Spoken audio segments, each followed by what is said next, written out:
جی السلام علیکم ناظرین، میں ہوں آپ کا میزبان وسیم ہاشمی، پروگرام بولے گا پاکستان کے ساتھ۔ ناظرین، جیسا کہ آپ کے علم میں ہے 2024 کے الیکشن کے حوالے سے ہم ہر یو سی میں، ہر حلقے میں، ہر شہر میں، ہر سٹی میں جا رہے ہیں۔ تو اس وقت ہم موجود ہیں 84D تحصیل و ضلع پاک پتن، جو ہمارے ساتھ شان علی موجود ہیں ٹی ایل پی کے طریق لبیک کے۔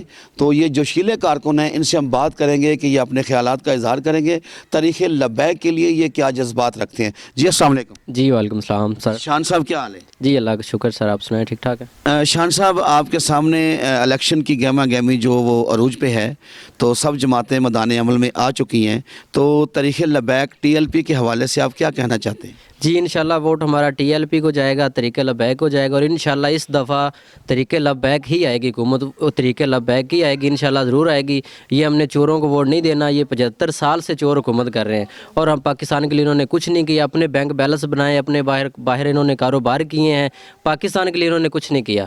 اب دین تخت پر انشاءاللہ ضرور آئے گا، اور انشاءاللہ آئے گا۔ اچھا آپ یہ بتائیں، آپ کا طریق لبیک سے تعلق ہے فلسطین کے اندر، اور اسرائیل جو مظالم اختیارات استعمال کر رہی ہیں، اس حوالے سے آپ پاکستان عوام مسلمان بھائیوں کو کیا پیغام دینے چاہتے ہیں، کیا اسرائیل پروڈکٹ کے حوالے سے؟ جی بالکل، یہ ہمارا جو ہے وہ پیغام ہے پاکستان کے عوام کو کہ جو بھی اسرائیل کی پروڈکٹس ہیں وہ استعمال نہ کی جائیں، بالکل نہ کی جائیں، کیونکہ یہ وہی اسرائیل جو ہے وہ پروڈکٹ سیل کرتا ہے پاکستان میں، اسی پیسے سے وہ بم باری خرید رہا ہے، اور وہی فلسطین پہ کر رہا ہے بم باری، اور انہوں کو نہیں کرنی چاہیے، اور حکومت کو بھی چاہیے کہ اسرائیل کے بارے میں کچھ نہ کچھ کرنا چاہیے، لیکن حکومت نہیں کر رہی۔ ہماری طریق لبیک نے یہ کہا ہے کہ ہم 15 لاکھ جو ہے نا وہ مجاہد دیتے ہیں، حکومت ہمارے ساتھ چلے، لیکن حکومت کچھ نہیں کر رہی، فلسطین کا ساتھ بالکل نہیں دے رہی۔ وہ بھی ہمارے بھائی ہیں، ان کا ساتھ دینا چاہیے ہمیں۔